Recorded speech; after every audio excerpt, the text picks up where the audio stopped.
Here we go.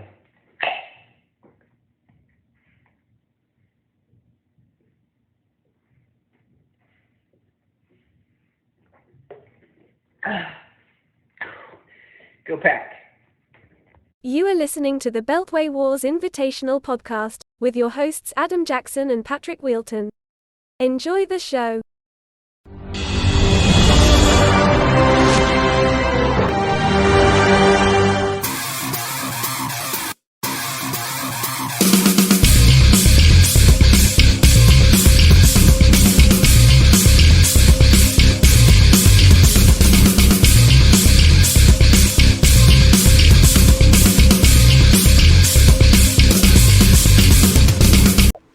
And welcome back to week 6 of the Beltway Wars Invitationals with your Invitational podcast with your wonderful hosts Adam Jackson and Patrick Wheelton. We had a very exciting week 6 with a lot of close matchups, some blowouts, and a really good understanding of where the teams stand after 6 weeks, who's the contenders, and who are the teams that have been disappointing thus far. Pat, do you have anything to say about week 6 as a whole? We should start with the fact that Tom, excellent job getting the video done on Monday night before the game. Confirmed low score of the week. I have a feeling that he was going to maybe just do that regardless of whether he was the low score or not. I mean, Tom shotgunning a hard tee is not. I feel like that might be a daily occurrence, so it's just a matter of filming it. So, but kudos to Tom for getting that online so quickly. Tom, of course, having a great year. Just 3-3. Some unfortunate matchups in the points against column. He's currently in 6th place in the league, right at 500. You, on the other hand, 6-0 after 6 weeks. You have not done a podcast this year that you are coming off of a loss, so. Certainly good spirits there, and Mike in at number 2, 4-2 here, with actually the most points scored of any team. Mike Kranz at 4-2. So mixing it up here, definitely some as you say, the contenders, some teams that we'll get to a little later that have been less fortunate. But overall, hey, 6 weeks. Let's make the playoff push now. Yeah, 100%. And let's get right into it with our first match of the day with our leading scorer, yours truly here, scoring 144.44, going to 6-0 in the season. And against Brian here, who scored 111.20, going to 1-5 on the year. Definitely a disappointing start for Brian. But looking at my squad here, I start Matthew Stafford. Doesn't have a great game. 226 yards and a touchdown through the air. Alvin Kamara continues to see volume in that Saints offense. 19 carries, 68 yards, 7 for 8 for 36 yards through the air. But the real story comes with my, as you'd like to call it, the Bay Dolphins here. Tyreek Hill, 6 for 10, 163 yards and a touchdown for 25 points on the day. Amon-Ra St. Brown finally has his big breakout game of the season, 12 for 15, 124 yards, and a touchdown.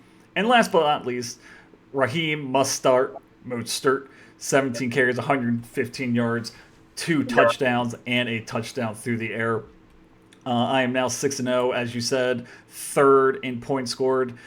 Pretty good start. Couldn't ask for any better than 6-0, so I like where I'm sitting after 6 weeks. Yeah, I would too, and it must be a lot of fun. You know, I've got Tua Tagovailoa in a couple of my leagues, and I've got Tyreek Hill in a league. And I don't know about you, but just watching this Dolphins offense, like, it is so exciting. Like, if there's a slate of games on, the Ravens aren't playing. If I had the choice to watch one game right now, it's the Miami Dolphins, because it's just so much fun to see the electric speed that these players have. Just how much better on the field they are on offense than just about anybody else. They're doing things that I've never seen. Tyreek Hill, that must be some historic pace that he's on for fantasy points. Receiving targets, he's way up there. He's got 3 games in double figures, including a 15 spot in week 1. just huge numbers watching these Dolphins. Mostert continues where he left off, really. I mean, last year when he had opportunities, he was great for the Dolphins. We saw him be good even before that with the 49ers. He continues his play with Achane on the shelf, and number 2 running back in fantasy after 6 weeks. Pretty amazing start for the Miami Dolphins. You mentioned Matthew Stafford here. Unfortunately, he doesn't get that second touchdown. He's kind of one of those guys that he's going to just throw a lot typically, but only 24 24 throws in this game, only 13 fantasy points. You feel better about it if he gets the second touchdown and gets you closer to 20, but it doesn't matter. 144 points on the board, and you're doing it without even huge production from the running backs. I mean, neither of your starting running backs got to the end zone, but Kamara 7 for 8 through the air. That's something that you look at and you say, in a half-point PPR league, that's 3.5 points right there for Kamara. So solid production across the board. I think you mentioned Dak Prescott on the bench. We'll talk about him in a minute. He, of course, sent after this matchup to Jake in a trade that was completed today. We'll talk a little bit more about that trade. And then Stevenson on the bench, just 10 carries, but does get into the end zone, 4.6 yards per carry after some struggles in recent weeks. Good to see him kind of put together a more efficient game, does catch 5 passes as well. So a potentially sign of, being able to use him again in bye week situations. And then Deontay Johnson coming back off of IR probably this week. You will have him, which will probably factored in. And you can tell me, maybe this is a good segue into the trade. You trade Mike Evans away. You've got Deontay Johnson coming back. Surely that played a factor in your decision to trade away Dak Prescott, your backup quarterback, and Mike Evans, veteran wide receiver that's been playing really well this season. Trade those guys over to Jake in return for Justin Herbert and for Jerry Jeudy. So walk us through a little bit, kind of your thought process in making that deal with Jake. Well, in terms of the trade, I think Jake kind of listened to the podcast last week, because I remember saying at the end, I was listening to it today, where I said about Jake's team, he really needs a number 2 wide receiver. He needs to start making calls. I think he gets that from Mike Evans. He's been great this year. I think he's been above expectations. So Jake contacted me this morning saying, hey, do you want Justin Herbert? I was like, sure, I love Justin Herbert. The Mike Evans was probably the highest I was going to go in terms of wide receivers. He is my 3rd wide receiver, or was my 3rd wide receiver. So I brought that up to him, just saying, this is the highest I'm going to go. He wanted to do Herbert and Evans straight up, but I told him, I was like, well, take your pick from Stafford and Dak, because I don't need 3 quarterbacks on my roster. And then if you want to throw in Jared Jeudy, I think we can get this thing done. My thoughts on Jared Jeudy is that he's a dart throw. I think that his value is pretty low right now. Obviously so, and probably deservedly so. His value is low. He hasn't been productive this season. But just looking at my roster when I was looking at this trade, I was saying to myself, I just need one of these 3 wide receivers to really establish himself between Deontay Johnson, Jared Jeudy, or Joshua Palmer, who we saw on Monday night. So I do like all 3 of those players in terms of just being a wide receiver 3. It's going to come up to me to try to make sure I pick the right person for that. But my main thing with picking up Herbert was I looked at his schedule, and I'm kind of looking a little far ahead, but I'm looking at the playoff schedule here. Playoffs start in week 14. Is that correct? I think so. So 14, Denver. 15 he has the Raiders. 16 he has the Bills. And then 17 he has the Denver again.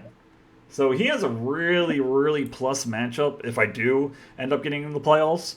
And again, now I don't need to play that quarterback carousel of trying to figure out if I want to start Stafford or Dak. I'm just riding Justin Herbert all the way. Yeah, on a per game basis, prior to this past week, Herbert was the number one quarterback in fantasy just from a per game. He weeks 1 through 4, of course, had the bye in week 5. Trade grades out pretty evenly. I think you probably have a slight advantage. You get the best player in the deal here. Whenever you're, 5-0 or 6-0 compared to Jake, a 1-win team, the 1-win team has to maybe give up a little bit more leverage to get a deal done. They're in a little bit more desperate straits than you are, a little bit more motivated for Jake to make this deal. I don't hate it for him. He did clearly need some wide receiver help. Mike Evans, I think, addresses that need. Jerry Jeudy, he throws him in as an add-on there. You're hoping that he becomes kind of the player that people thought he was. If not, no big deal. You just don't play him, or maybe he gets dropped in the future. But I think grades out pretty evenly. You both address your needs here, and it's a good trade. Good trade. One thing I will say, in the past, as we know, my history with this league is not great. I've ended up in second place like 5 times. I'm trying to play it a little more loose this year, not just trying to sit on my laurels with a good record. I'm trying to improve my team where I can. Where in the past, I think I've been kind of clutching my assets, if you will, in terms of my players. This year, I'm really just looking to address my weak spots and hopefully keep this thing going. But enough about the trade. I think it was fair. Definitely addresses things for both of us, and hopefully it works out for both of us as well. But let's go over to Brian here on the losing side here, now 1-5. Looking at his squad here, Jalen Hurts has a kind of pedestrian game, but it's against good defense. Only 19 points, throws 3 picks against the Jets. Breece Hall, 12 carries, 39 yards. You don't like to see that, but did have a touchdown and was involved in the passing game against Philadelphia. Starts Tyjae Spears here, which looked like a horrible decision until he broke off a 50-yard pass play, and that kind of saved his day against the Ravens. Devontae Smith continues his up-and-down season, gets 11 targets, but only gets 44 yards out of them. Travis Kelce has a good night on Thursday night, 9 for 9, 124 yards, does not get in the end zone.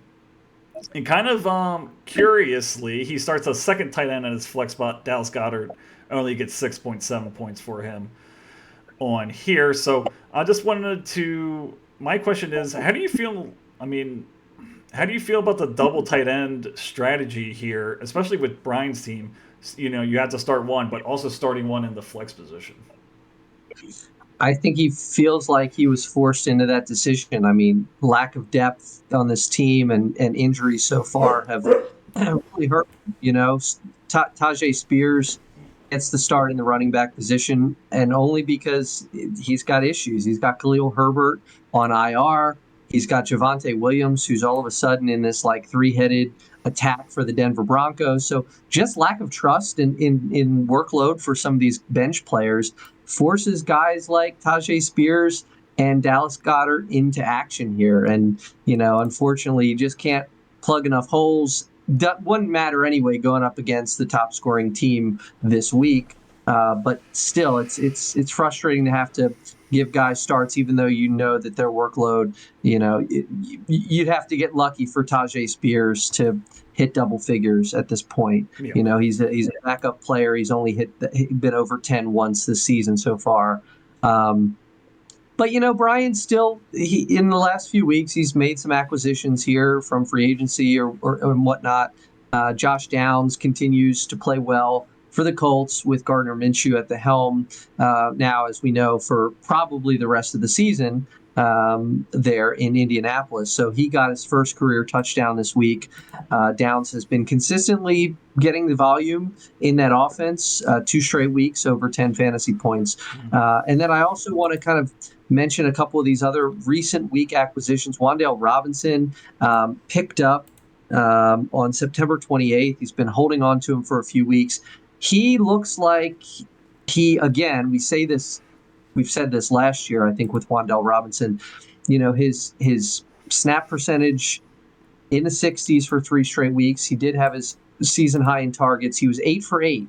So potentially it depends a little bit, maybe with either going to be Tyrod Taylor or it's going to be Daniel Jones. He definitely looked like he had a good connection. Of course, 8 for 8 with Taylor getting the spot start at quarterback. So we'll see how that shakes out. But I like a couple of those guys that he's picked up, especially the receivers that can fill, flex spots or bye week replacements coming up in future weeks for Brian. But 1-5, things look a little bit bleak. And we have been kind of doom and gloom on Brian's squad here, but we did add a playoff spot.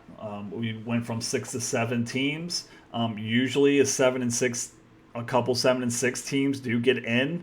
I think this year you could see a 6-7 team get in. So not all is lost for Brian. He just needs to start winning some games, kind of go on a run, which is definitely possible. So let's go over to our next matchup here, and that would be our second highest, which is Josh versus our low scorer this week, Tom here. Josh goes 3-3 on the season, while Tom also goes 3-3 on the season. Josh scores 128 points to 79.22. Looking at Josh's squad, starts Joe Burrow as we suggested in last week's episode. 24 for 35, 185 yards. Hold on, my app just opened for some reason. And an interception, 2 carries, doesn't really do much in I would guess say like a mediocre matchup with against Seattle. Austin Eckler comes back finally after a multi-week hiatus. Kind of a little slow here, 14 carries, 27 yards, is involved in the passing game. Better days ahead for Austin Eckler for sure, but he did not need him this week. Chua Hubbard is the better running back in Carolina at the moment, 19 carries, 88 yards, and a touchdown on the day. Adam Thielen, another Carolina person that we were talking about last week, continue his campaign to be a top 5 wide receiver, which is kind of crazy to say. 11 for 13, 115 yards, and a touchdown. He is now the number 5 ranked wide receiver in fantasy football. And even in his flex spot here, Tyler Lockett, 6 for 8, 94 yards. And Justin Tucker, you draft the first kicker, and he delivers 17 points for you. So definitely like to see that for Josh. Josh is definitely going in the right direction. He is, yes. He's also going into bye weeks. We have a first bye NATO coming up this week. I still have a lot of questions about depth on this team. This past week, looks like there's a roster spot unfilled. So just a reminder, everybody, make sure you got somebody on IR. It's going to grant you that ability to use that last roster spot. So, definitely good, even if it's just picking somebody up as a flyer to see how they do for a week. Definitely fill out that bench. Well, like I said, he's probably waiting for waivers to clear. That's probably the spot that he's going to fill. Well, but I think he played last week. Oh, that's week true. 6, an empty spot. Okay. So definitely fill up those spots. But yeah, other than the depth issues, I mean, I think there's like you said, very good signs here. Thielen continues to just be miraculous fantasy zombie, performing so well. Tyler Lockett, a really nice game here. His best game since week 2. A couple down games. I mean, that's who Tyler Lockett is, but 12 fantasy points, still playing, between 70 and 80% of snaps, typically 8 targets in this one. I think he had a shot at a touchdown, if I'm not mistaken, in that one that he either dropped. It was just an overthrow, but yeah, absolutely. Those two guys definitely carrying the load in a week that you mentioned Joe Burrow, just 185 yards after that kind of performance against Arizona last week. You thought, is Burrow back? Well, yeah, not so fast. Threw 35 times in this game, was decently efficient, had the 2 touchdowns, but the yardage was just really off. They've got a bye this week. You hope that he goes in. Maybe they rethink some things. The way the AFC North is working out, that everybody is kind of still in contention. So I think the Bengals are going to try to really get that worked out. And then Austin Eckler, I mean, man, you feel really good. You get him back. He just had his bye. He had missed 3 weeks with an injury. He comes back against the Dallas defense in a primetime game, and and struggles. I mean, 14 carries for 27 yards, so really inefficient. The Dallas defense locked him down. Another tough matchup in Kansas City next week at Arrowhead, followed by a whole lot of green on the schedule, basically all the way through the rest of the season. Some really good opponents. So Eckler definitely, you hope that he's healthy, and as he gets into these good matchups, he will become the player that you hoped him to be. So I don't know, Adam, what you think about this, but to me, Josh 3 is probably the most dangerous 3-3 team, and it is exactly because you expect Burrow and Eckler to be pointing way up compared to their early season performances. I don't necessarily agree that he's the most dangerous 3-3. Definitely better days ahead for Austin Eckler. Completely agree. Really tough matchup. Even Herbert didn't look the same. He was getting hit a lot. He overthrew some balls. You could tell the pressure was definitely bothering him in that game. But yeah, you're not worried about Austin Eckler. You ride or die with him. Still a little bit concerned with the Carolina running back situation here. Let's see how many carries. Was Myles Garrett on the IR? Because I can't see him on the desktop. Miles Sanders, yes. He was out. Both played. Yep. So if he was out, that's fine. But when he comes back, I mean, is it going to be that split again with, Hubbard not getting enough points and Sanders not getting enough points? A little concerned about that. I think the Garrett Wilson line is a little bit deceiving, I would say. I think that's kind of like his ceiling is around 13 to 15 points. I don't think that you're going to get that big blow-up game out of him as long as Zach Wilson is throwing him the ball. I just have a lot of questions. Joe Burrow's health. This team's kind of going to go as far as he goes. He has another kind of just like iffy performance. Now the number 22 ranked quarterback in fantasy. I'm not as high on Josh's team as you are. Definitely dangerous, but definitely a lot of question marks ahead for Josh.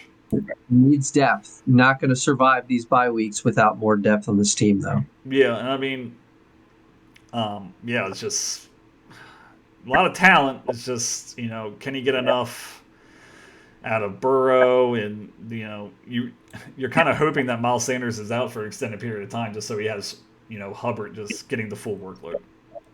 But let's go over to Tom here. The other 3-3 team that I actually think is more dangerous than Josh's team. Scores a low here, 79.22. Lamar Jackson continues to just kind of be, you're looking at his scores here, 6 points in week 1. He goes 22, 28, 28, 9, 17. It's been a very up and down season for Lamar here. He's always going to save the day here with 13 with his rushing. He has 62 yards this week. But it's just kind of been very inconsistent. You kind of want to see just 20s across the board, not these low points that he's sometimes been getting in favorable matchups here.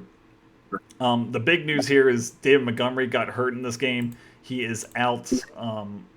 He's going to be what the news says here is he's out a little bit with a cartilage issue. So that's definitely something to be concerned, especially with running back where they're getting hit constantly when they're running through those tight gaps. Stephon Diggs has a great day, 10 for 16, 100 yards. Devontae Adams has a bad day. I mean, 2 for 5, 29 yards. Logan Thomas from last week where he had a good game only gets 1 target this week. Dameon Pierce, who we've talked about a lot on this show, 13 carries, 34 yards, just not really involved in the passing game. I don't know what's going on here, and plays a season-low snaps this week. So that's something to keep in mind for Tom here, just going forward. But looking at his depth here, we were talking about Rashid Rice versus Jamison Williams. They both have good games here. I know Rice is going to be a popular waiver wire ad in a lot of other leagues, so you definitely like to see the 72 yards there and a pass-happy offense there in the Chiefs. So I think that there are better days ahead for Tom. He is the second leading scorer in the league. I just think that this was an avalanche of a week in terms of lack of production. It really was. The Montgomery injury, really unfortunate. The way David Montgomery has been playing to start this year, leaves this game. And as you said, it's sort of out a little bit with the cartilage issue. So out a little bit, that is vaguely concerning, or concerningly vague, I should say. So you hope that he's healthy. But you mentioned Dameon Pierce. I mean, to me, he has been one of the bigger disappointments in fantasy. I mean, maybe he's still kind of a low end running back too, at least how he's played. Of course, hasn't had his bye yet, has it this week. But from a rushing perspective, his saving grace is the volume. I mean, from a yards per carry perspective, he hasn't hit 3.5 yet in any game this season. So he has just not looked very explosive. They haven't figured out there. I mean, luckily the Houston offense is working through the air. Their passing game has been really good, and they maybe haven't needed Dameon Pierce to be as good. But just 3 fantasy points this week. I mean, what is that? That's 4 out of 6 performances under 10 points on the year for Pierce. So I have questions a little bit about him. Totally agree with you on the wide receiver kind of depth on this team. We talked in previous weeks about Rashee Rice and Jameson Williams, and I think we even debated a little bit, like, if you had to keep one of them, who would you keep? And they both have good games here. You know, Rashee Rice, is he finally going to become the receiver that we hope the Chiefs would have with as good as Pat Mahomes is? Jameson Williams, really nice just start to the season. The people that I've listened to this week say the tape on that game, the moves that he was making is really impressive. Running great routes as well. His ability to stop and kind of change direction is unmatched for a young wide receiver. So I agree with you. Better days ahead. I mean, we've said Tom has put up a ton of points this season, has gotten a little bit unfortunate in his matchups, and we'll see. I mean, definitely a ton of talent here. Just some questions about the running back room from my perspective. Yeah, I mean, just looking at Dameon Pierce here, just look at, you see the 33% snap count. That's not good. Devin Singletary, 54% snap count on this. Weird. 12 carries, 58 yards. He was almost at a 5 yards per carry clip. So could we see him be more of a split going forward? That is not good news for Tom. And, we're talking about all this wide receiver depth. Does he try to make a move for a running back here? I mean, maybe someone's higher on Dameon Pierce than others. You throw in him. You maybe throw in Zay Flowers, whose value is pretty high right now. He's the only real wide receiver on the Ravens that has any fantasy value. I mean, could you do that? I mean, maybe for a wide receiver hungry team. And then you just put in Rashee Rice in there as your 3. I think he'd be perfectly fine with that. So that's something to keep in mind for Tom here with David Montgomery going out now. Your top 2 running backs are Dameon Pierce and Alexander Mattison, who has his own problems of his own. Yeah, let me ask you before we go off this matchup real quick. Davante Adams, does he concern you? That's 2 straight weeks where his production has been way down. Just 5 targets in week 6, only 4 in week 5. So a couple concerning games here. Still playing over 90% of the snaps, but does that concern you?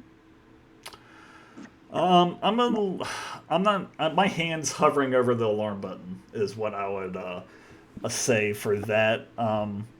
He needs to do what Jamar Chase did. He needs to do what CeeDee Lamb did, and say publicly, I'm open all the time. I don't know why I'm only getting 5 targets on the day. I mean, week 3 he got 20 targets. I mean he should be around the 10 target range every single game. 4 and 5 his last 2 weeks is kind of unacceptable for a player of his talent.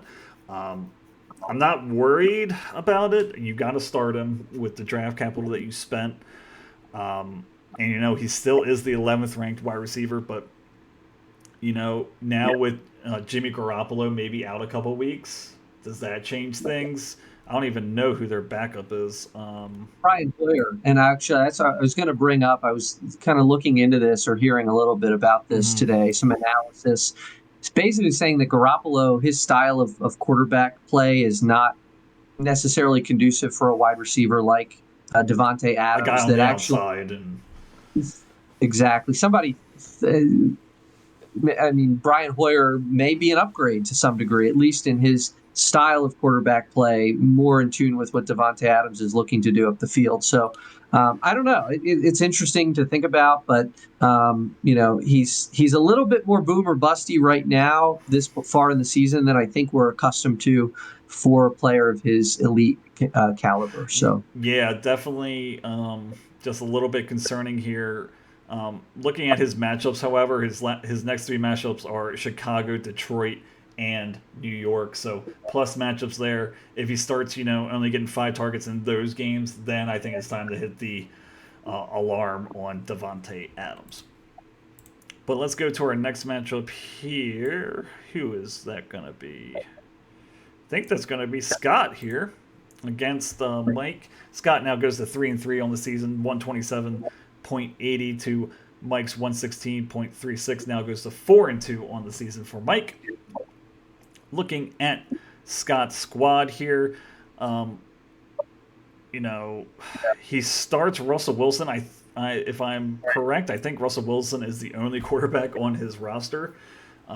Does not have a good game in a plus matchup, 13 for 22, only 95 yards passing and a touchdown. Does run the ball for a little bit, but something needs to be addressed there. Tony Pollard, 15 carries, 30 yards, but does get involved in the passing game, 6 for 7 and 80 yards. Could have easily had a touchdown in that game receiving. Isaiah Pacheco looked good on Thursday night, 16 carries, 62 yards, 6 for 6 for 36 in the air. He's established himself as the main back there in Kansas City. Cooper Kupp coming back from his injury, 7 for 9, 148 yards, and a touchdown for 24 points. He has not missed a step with Matthew Stafford there in LA. Michael Pittman continues to benefit from Gardner Minshew being the quarterback here. 9 for 14, 109 yards. And Amari Cooper coming off by 4 for 8, 108 here. So really a lot of production from his wide receivers. And then, you have Harrison Butker. This is the second time I'm talking about kickers, but 18 points is nothing to sneeze at for a kicker.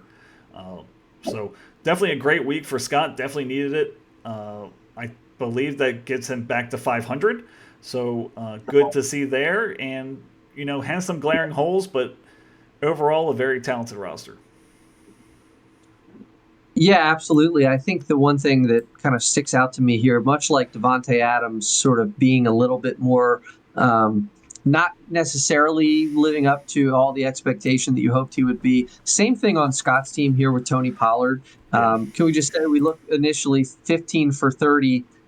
He saved his day really through the air, 6 for 7, 80 of his yards coming through the air, but just 15 for 30 on the ground. He has not been the player I think that you expected when you drafted him late in the, late in this first round or early in the second? It was early to mid-second. Early mid-second, yeah.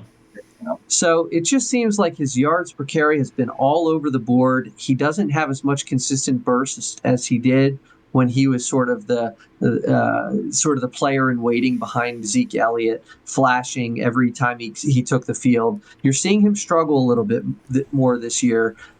Granted, tough matchups these last couple weeks, San Francisco and Chargers. So struggled a little bit, but really his production around the goal line is what you were really hoping to see, and he has not had a touchdown since his 2-touchdown performance in the opening week of the season. So really struggling here for Pollard. I think Scott's kind of another 3-3 team that we're talking about, dangerous 3-3 teams. Scott's got a lot of player name value on here. Whether or not guys like Pollard, guys like Pittman can sustain production throughout the course of the year.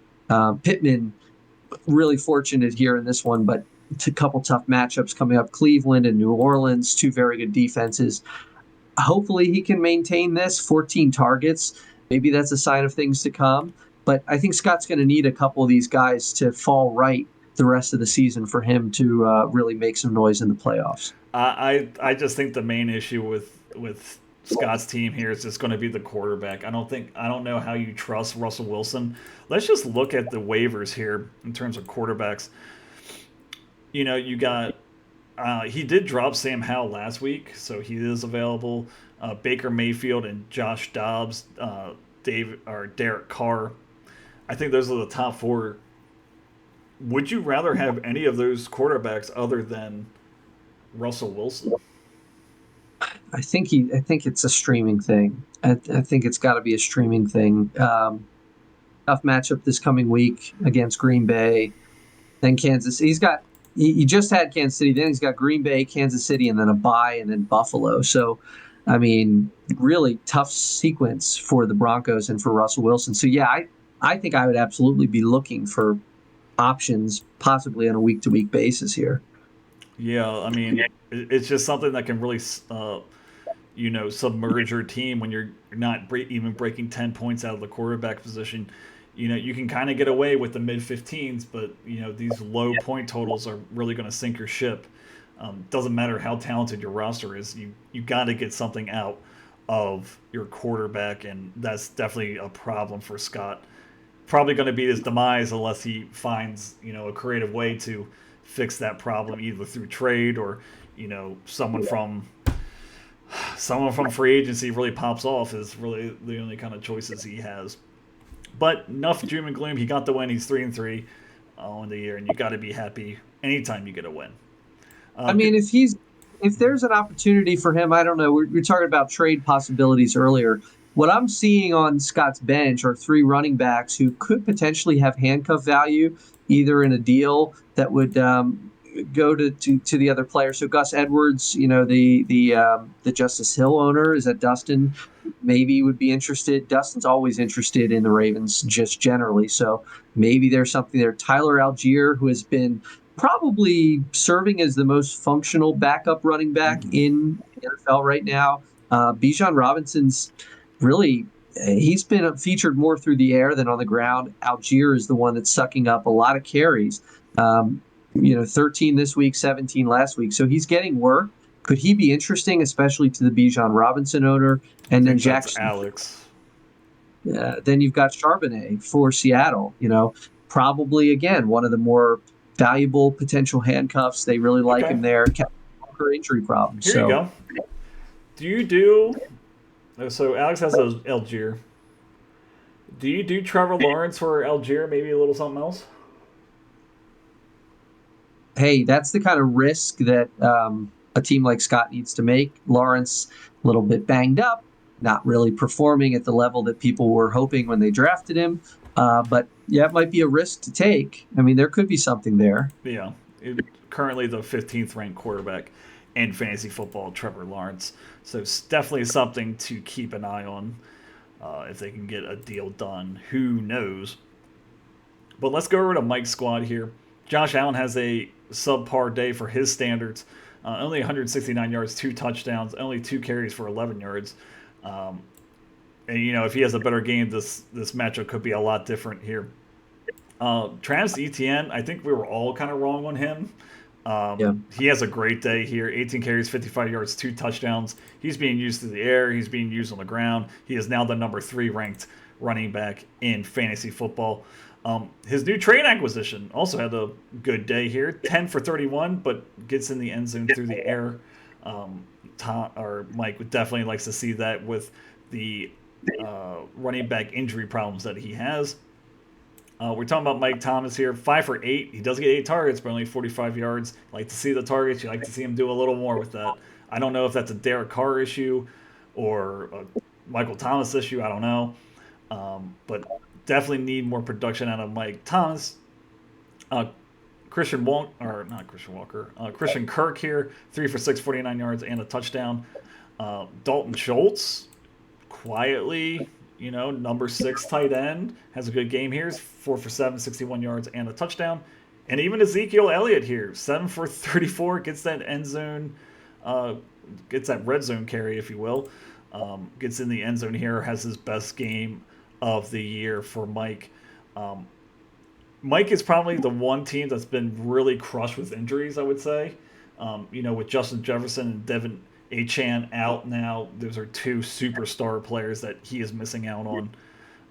It even says Josh Allen here is questionable, but he's considered day-to-day, so nothing too concerning there. But 4-2, I don't really think he has much to worry about, but like we said in the previous weeks, he just needs to weather the storm in terms of these injuries and try to split while these split wins and losses while these two players are out. Yeah, and just man, if you're Mike, this one hurts. This is not a fun one to lose when you get really great performances from ETN, when you get touchdowns from Kirk and Robinson, and Schultz is one of the better tight ends on the week. You kind of have all these guys kind of aligning, and then you get the letdowns a little bit for Josh Allen, as you mentioned. You get DJ Moore kind of not getting into the end zone, and you just a touchdown away from winning this game from really any of these players that could have got them. But lots of promising signs. Dalton Schultz really has looked good these last couple weeks. He's potentially, at 10 points or more in the last three, has his bye this week in week 7. But I think once you come back, you're going to be starting him week in and week out and feeling good about it. It is. You bring up weathering the storm. That's exactly what it is. I mean, he's got to play 500 or so fantasy football until he gets a couple of these big point scoring players back. So I think he'll be fine. There's plenty here to like. Not a ton on the bench, although we should say that Jeff Wilson, kind of a sneaky play. People thought he might come off of IR this past week. He was downgraded to out before the game. But you think, whether it's this week or next week, you think he might factor in. We've seen this before with Wilson and Mostert. Wilson and Mostert both started the year really well last year. Wilson especially, I think. And those two played together, I think, in San Francisco before they went to Miami. So they have a long history. And guess where Mike McDaniel's from? There you go. San Francisco. So it'll be interesting to see. I mean, kind of a cool storyline. Whether he'll be totally startable in fantasy or fantasy relevant is yet to be seen. Yeah, I mean, definitely a sneaky little pickup here. If you get the Mostert Achane splits from Wilson and Mostert, especially on that offense, he's definitely going to be a usable commodity while Achane is out. So definitely a sneaky little pickup there. Definitely had the bench space to take up another IR a spot on his bench for an IR player. Definitely a little sneaky there. So good on Mike. Better days ahead. And like I said, if he does get in the playoffs, weathers the storm here, this is definitely, I think, the team you do not want to play in the first round of the playoffs because, with the talent that's going to be coming back, Justin Jefferson, Devin Achane, and, even the acquisition of Brian Robinson now, that's a kind of a deep squad that can put up points in a hurry. Absolutely. Now, currently has the number 3 running back, the number 3 wide receiver, and let's see, Allen is the number 1 quarterback, and Achane on the bench, even with missing this game and the first game, he's still the number 5 running back. So lots of highly ranked players for Mike. So you feel good at 4-2. Would have felt better at 5-1, but hey, 4-2, just fine for a team with this much talent. Yeah, 100% here. But let's go over to our next matchup here, our closest scoring matchup of Week 6. Sarah now goes to 4-2 on the season. Really a turnaround for her season here against Charlie, who now goes to 2-4, 115.12 to 114.34. So a very, very, very close matchup here. Looking at Sarah's squad, Justin Fields goes out of this game, only 6 for 10, 58 yards, and an interception. So only gets 5 points on the day. Do not like to see that, but the rest of her squad carried the load. Jerome Ford, who's really turning out to be one of the best free agent acquisitions here, 17 carries, 84 yards. Getting that volume and even getting 10 points against that San Francisco defense is quite the thing to be impressed by. Kenneth Walker, definitely one of the most underrated running backs. 19 carries, 62 yards, and a touchdown on the day.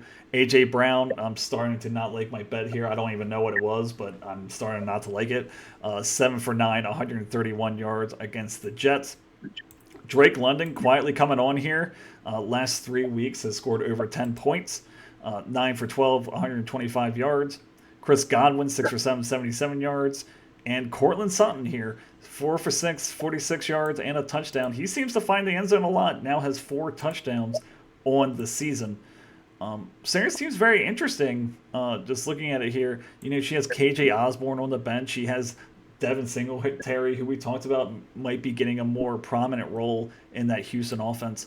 Now 4-2. Is Sarah one of the dark horse teams here? Well, I mean, at 4-2, her horse isn't that dark at this point in time. Definitely, we've talked in previous weeks about the moves that she's made to keep this team in contention despite some pretty significant injuries, Chubb being the prime among them.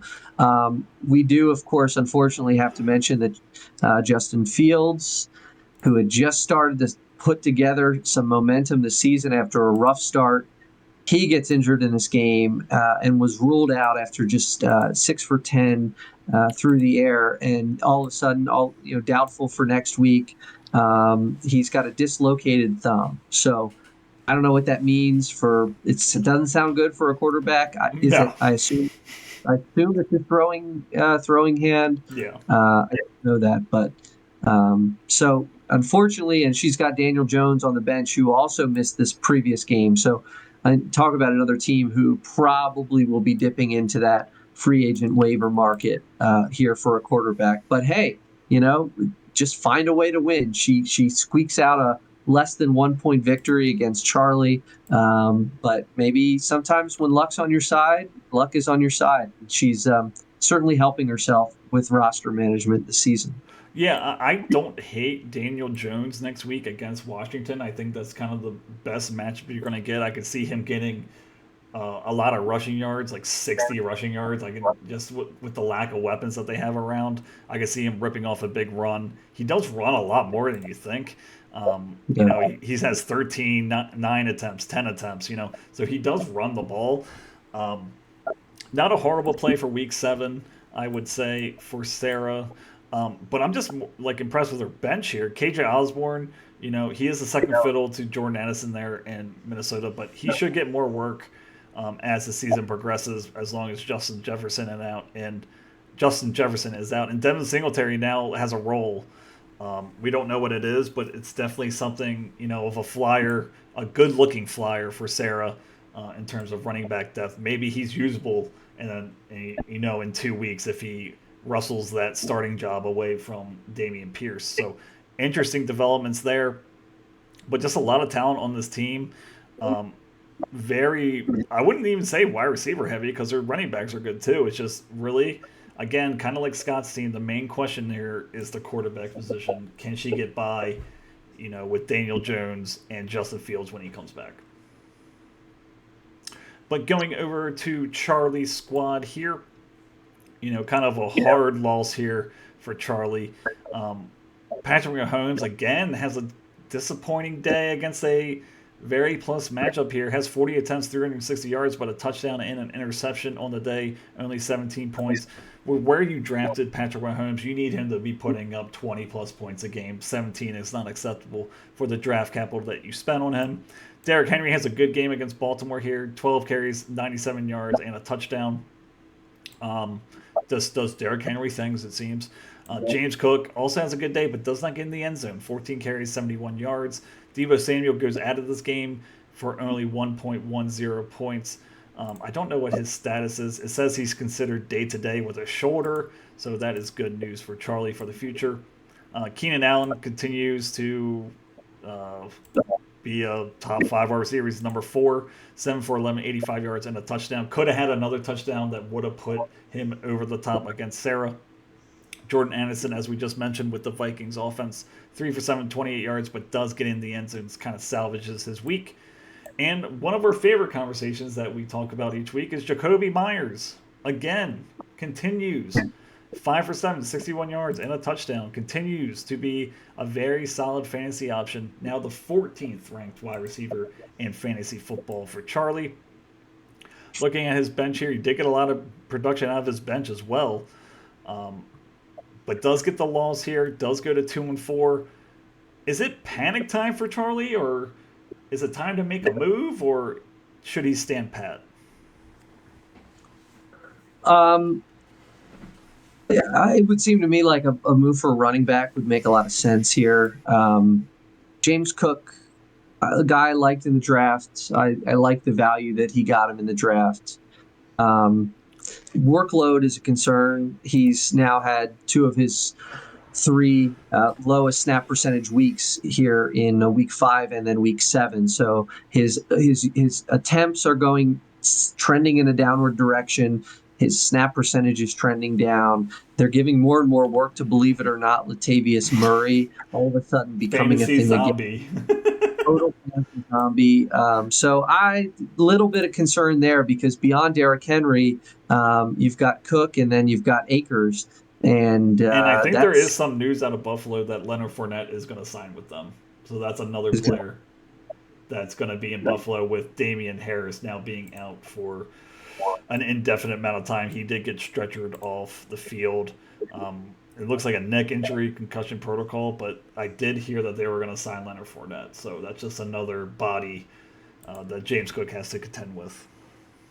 Absolutely. And so, we were playing matchmaker earlier on. What I see here, again, is wide receiver depth. I see a lot of names that I like.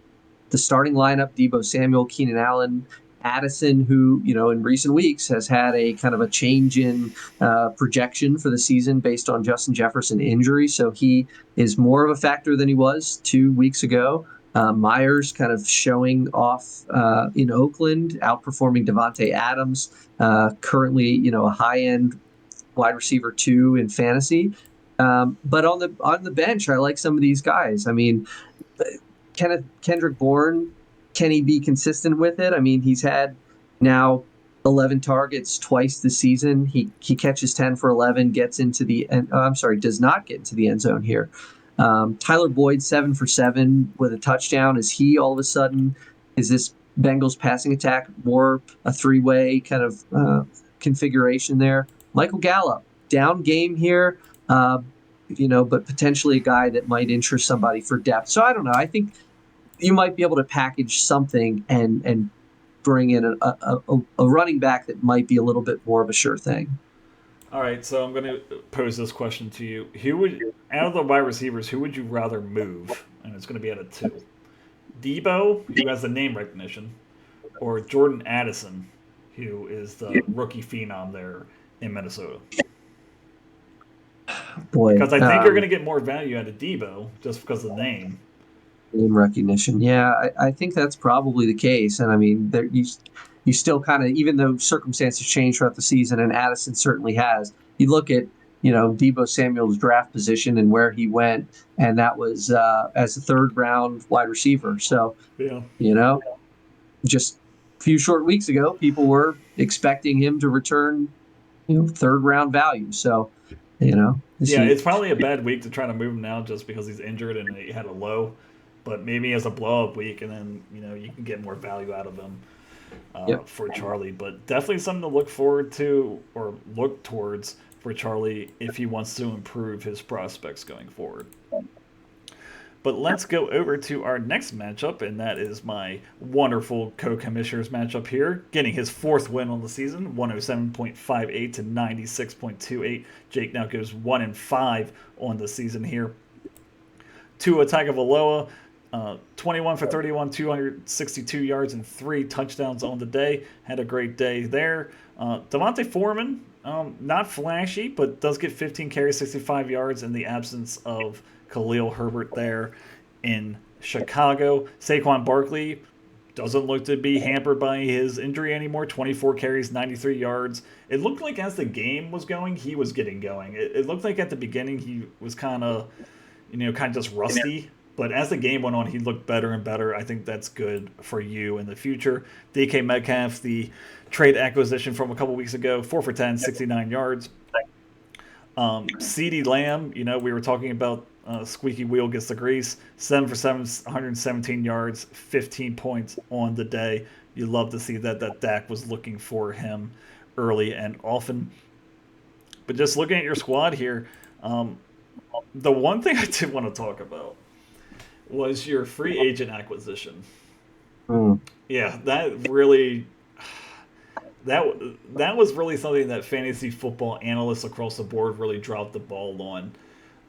As I'm not even going to try to say his name, but Demico, Demarcado. Demercado was listed as the second uh, person on the depth chart for Arizona. I, I forget it. I don't even know who the other guy Keontae is. Ingram. Yeah, Yeah, Keontae Keontae. Ingram is the guy that Oh, you probably believe want me, to. I'm an expert in these guys at this point. Oh yeah, I'm sure you are. Um, so you haven't spent any money in terms of free agency, FAB, but you spend it on him. How are you feeling about that? I mean, obviously not great, but how are you feeling about that? I shot my shot and I got it wrong. I had just lost James Conner. I had just traded away Brian Robinson, and I needed a running back. And he was the best option available at the time. I end up also picking up in free agency, not waivers, but Deontay Foreman for $0 from free agency. And he ends up getting the start for me and helping me get a close victory. I mean, not a lot of production, but carried the ball 15 times. So got enough volume to make him fantasy relevant here.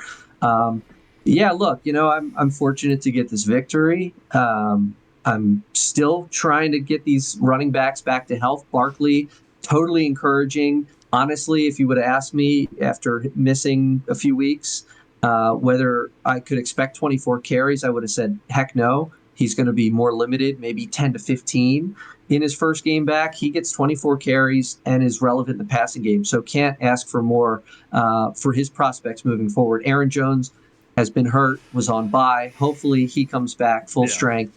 Back to my Barkley, Aaron Jones duo for the season. But piecing this together has not been fun. Roschon Johnson missed this game. So Foreman got the start. I've got Connor on IR. I've got Demercado, who, believe it or not, of the running backs for the Cardinals, he outsnapped the other two. The other two had more fantasy points, but he outsnapped That's both so of them. weird. So very weird there. Matt Breida has been kicking around on this team, backing up Barkley.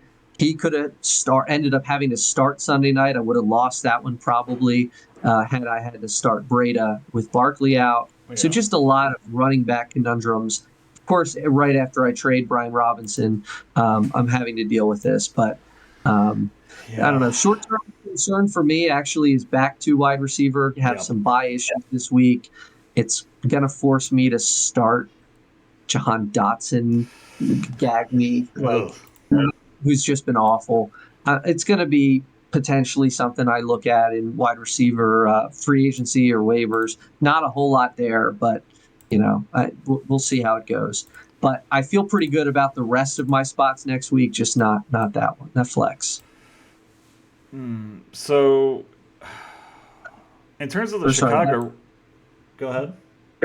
No, I said that would be wide receiver 3 next week that I'll have to replace. Well, it might not be that much of a problem if Foreman can get another start again. You could do Foreman, Barkley, and then have Dallas is on bye. That's why you have Nico and Dallas on bye. Okay, yeah, that's a problem. Yeah, that sucks. Yeah, it's not great for you there, but do get the win. And we've seen strange things happen with bye week players before. I mean, last week when Sarah had all her players on bye, she somehow managed to score a lot of points. So anything can happen in fantasy football. But going over to Jake's side here, now goes to 1-5 on the year. Justin Herbert in his last game for Jake here, 22 for 37, 227 yards and a touchdown and interception against a very stout Dallas defense. Loses Christian McCaffrey in this game. Does have a chance to play Monday, and I think that's the only way that Jake has a chance to make a run. If Christian McCaffrey is not on the field, I would say that his season is over. So, he's hoping that he's on there on Monday. He's been one of the best players in fantasy football. Definitely cannot lose him at 1-5. You have Chris Olave here, 7 for 10, 96 yards. You like to see the 10 targets there. My new acquisition, Jared Jeudy, 3 for 5, 14 yards after Steve Smith roasts him on the pregame show. He does not prove him wrong there. Zach Moss, he takes our advice and starts him here. Seven carries, 21 yards, not a lot there, but does get in the end zone and is involved in the passing game for Jake here. Looking at his bench here, he did have some bye week problems here this week. Najee Harris was on bye, Christian Watson, so they're definitely going to be inserted back into the lineup for week 7. At 1-5, the playoff chances are slim, but just like I said with Brian, you could see a 6-7 team get in the playoffs this year. So definitely not out of it for Jake. Just need to string along a couple wins in the future. Yeah, I mean, you mentioned the bye week concerns, and we talked earlier about the trade. And so next week, instead of Olave, Judy, Chark, I think you're going to like a lot better Olave, Evans, Christian Watson. That's a big improvement at that position. Of course, I say that, and then I remember, nope, okay, I thought the Saints were on bye. They're not yet on bye. So he will have a more formidable wide receiver core, of course. You hope that that's not going to have to make up for McCaffrey if he misses this game. But that, unfortunately, it seems like kind of there's a lot of talk about his backups. Let's put it that way right now. So we'll see. This team's going to look very different next week. I mean, a new quarterback. It's either going to be Herbert or Love. I don't know whether – I'm sorry. Dak or Love. Well, Dak's on bye, so it's going to be Love. It's going to be Love next week. So, we'll see. It'll be a very different roster. Jake needed this one to kind of stay relevant, but unfortunately, we'll see. We saw what Sarah did after a rough start. She made some moves. She shook things up, and sometimes that's all it takes to kind of change your luck and give yourself a fighting chance. So anything can happen, but we'll see how Jake's revamped roster next week will perform. And at least we can say that if he does go down, it's going to go down watching the Packers play as he has Jordan Love and Christian Watson stacked there. At least he'll have fun on the ride down if it does happen. At least he'll be watching his favorite team if his fantasy luck goes up or down. So it should be interesting for Jake there. Yeah, just want to point out 2 other kind of just weird, quirky things. So Cole Kmet, just when you think that he's back after 2 straight really great weeks, just 2 for 3 for, struggled in this game against Minnesota, who's a matchup that you think he might like. 1 fantasy point for Cole Kmet. And then Zach Moss, squeezing every bit of juice out of the lemon that is Zach Moss in 2023 has been so good, but unfortunately you just kind of see, he's still productive, and then you look at the snap percentage. And with Jonathan Taylor back, he's at 50%. It's a 30-point swing from last week. You hate to see it. Now he's going to be one of those guys that you have to debate whether you can stick him in your lineup or not. Yeah, I think the days of him being an automatic plug and play are over. It's just so interesting to me. This is not fantasy football related, but Zach Moss has these wonderful games and everything, and then they sign Jonathan Taylor to an extension. It just doesn't really make any sense to me. But that is Jim Irsay for you in terms of GM and management. So just kind of weird there. Remember that Moss kind of had this problem in Buffalo too. Like he was second fiddle in Buffalo. But he was never this good in Buffalo. Like he had the potential. He wasn't running off 165 yards in a game. And after that game they go ahead and sign. Or I think it was that week was when they Jonathan Taylor came back. So it's just kind of weird that they decided to do that, but that's what poorly run franchises do. So with that, I will go on to the next matchup here. I mean, I'll take Zach Moss. I think the Ravens could 100%. I'll take him. Well, there was a little bit of talk that if the Giants keep losing, maybe they'll go for Saquon, but that's just wishful thinking out of my part. But let's go over to our final matchup of the week, and that would be Alex and Dustin here. One of the lower scoring matchups, but Dustin now goes to 4-2 with 101.44 to Alex's 89.82. Alex is now 1-5 on the season, kind of in that boat with Jake and Brian here. Who is the 1-5 team that's really going to make a push to the playoffs here? But let's start with Dustin's team. Goes with Kirk Cousins here. I think Deshaun Watson was out this week, so he did not have him. Does not have a good game. 21 for 31, 181 yards and a touchdown against Chicago. Also had a fumble lost in that game. Kyrie Williams has a great day here, but there is some question marks for Week 7. 20 carries, 158 yards, and a touchdown. It looks like that he is expected to be sidelined Week 7.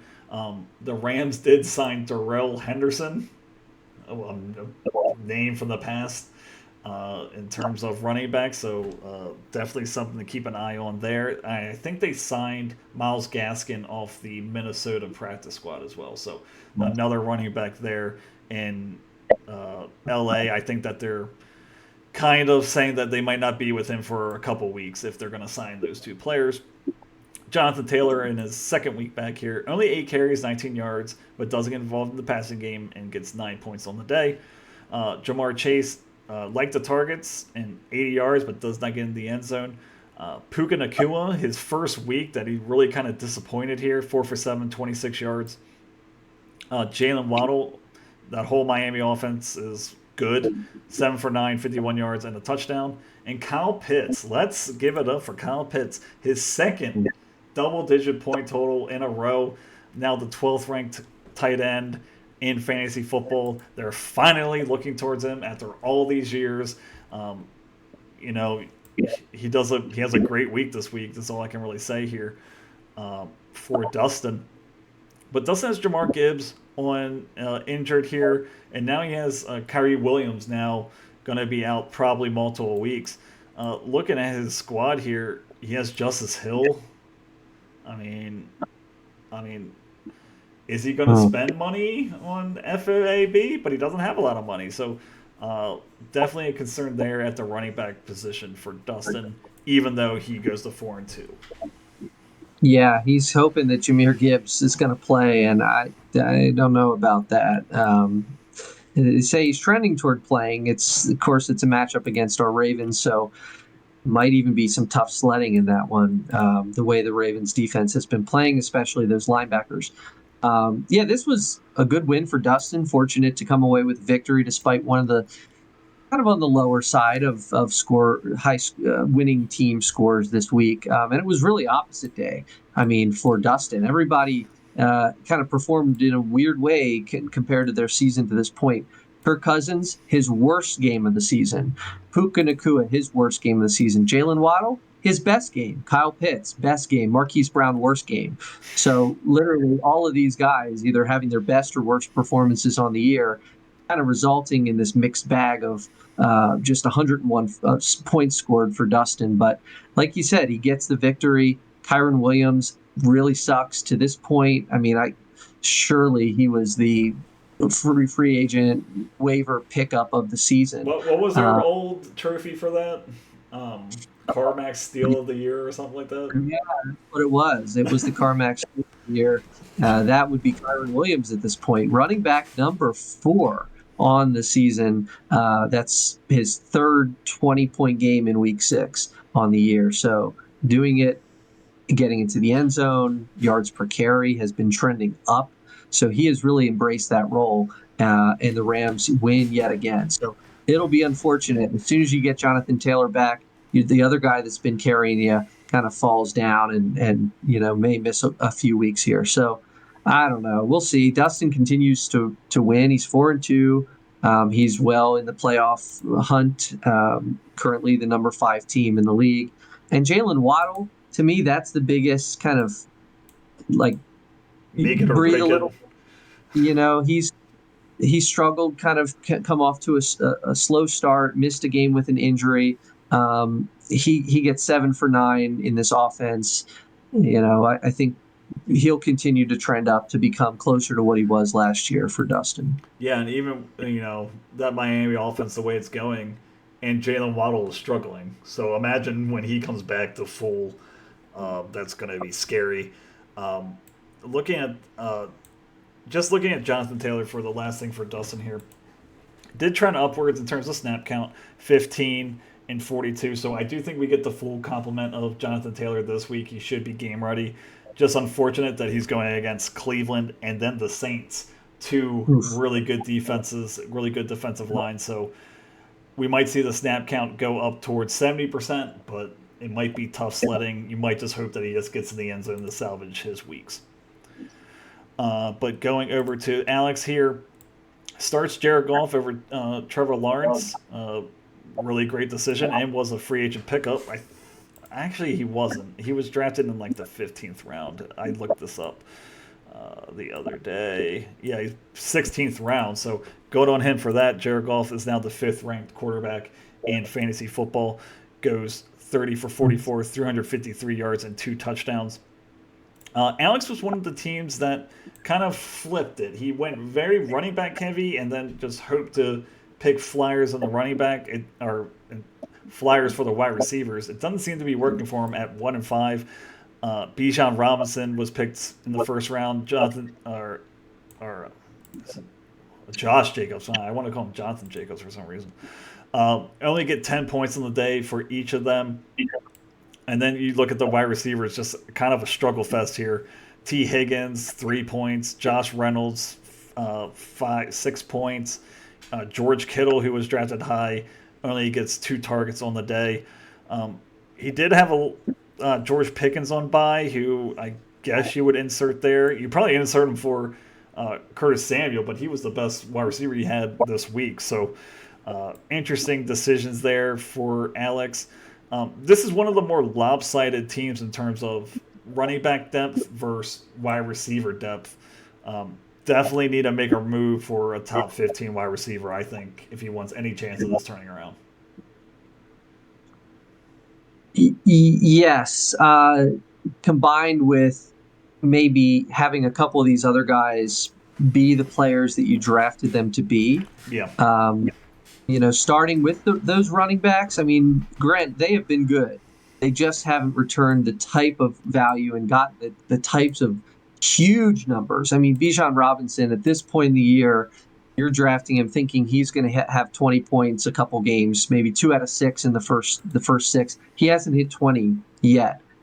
Still good, still great, but not amazing like he was drafted to be. Same thing with Jacobs. Now, he has been really good the last 3 weeks, but the sluggish start to the year, you expect him to be more than running back 15 at this point. George Kittle, you don't draft him to be number 7. You draft him to be number 3 or 4. So I think just building, getting maybe a bigger name wide receiver, if you can swing it, and having a couple of these other guys live up to their potential, that would be the formula. It's a tough task and a lot to ask for a 1 and 5 team. Yeah, I mean, just looking at these 2 teams, I mean, one team with a lot of running back depth, one team with a lot of wide receiver depth. Maybe there's something that can be done there in terms of, maybe you try to target a Waddle for Swift. Who knows? That's definitely seems fair to me without looking at it.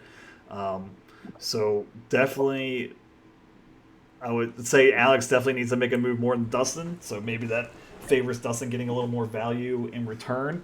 But at 1 and 5, like I said, I'll say it again, 6 and 7 will probably get one team in the playoffs. So, but it will be very interesting to see if Alex can turn it around. But that is our show for week 6. We hope that you enjoyed listening, and we hope that you continue to listen. I've been teasing that we're going to be doing interviews. I'm definitely planning on doing interviews. I've just been kind of lazy. There's been a lot going on in my household, so nothing serious, just a lot of stuff, and just trying to schedule everything like that. Pat, you got anything to say? No, just that, again, bye weeks. It'll be interesting to see. I think we have 7. Which means, let's see, let's take a quick look at just who's on bye in week 7. Dallas, Houston. Yeah, so Dallas, you're missing, CeeDee Lamb, you're missing Pollard, you're missing Dak. Who else? Ferguson. You're Houston, so Stroud, Collins, Tank Dell, Pierce. Singletary. There's a lot of teams on bye this week. I think Cincinnati's on bye. Yep, Cincinnati. So all those wide receivers. We've got Carolina, not missing a whole lot there. Tennessee. Well, unless you're Josh's team, who has all of Carolina. Yeah. Well, so you're going to have to find some backups for your backups there, and then the Titans and the Jets also on bye. Derrick Henry, Breece Hall, Garrett Wilson. people of note there. So will be a very interesting week 7. It's always very interesting when the bye weeks start coming around to see how roster constructions really work. If you really worked on your depth in terms of your roster, and we get to see who has depth and who doesn't based on early projections. So we thank you for listening again, and we hope you tune in next time. We'll see you next week. Bye. Bye. If you enjoyed the show, please remember to like and subscribe on YouTube and Spotify.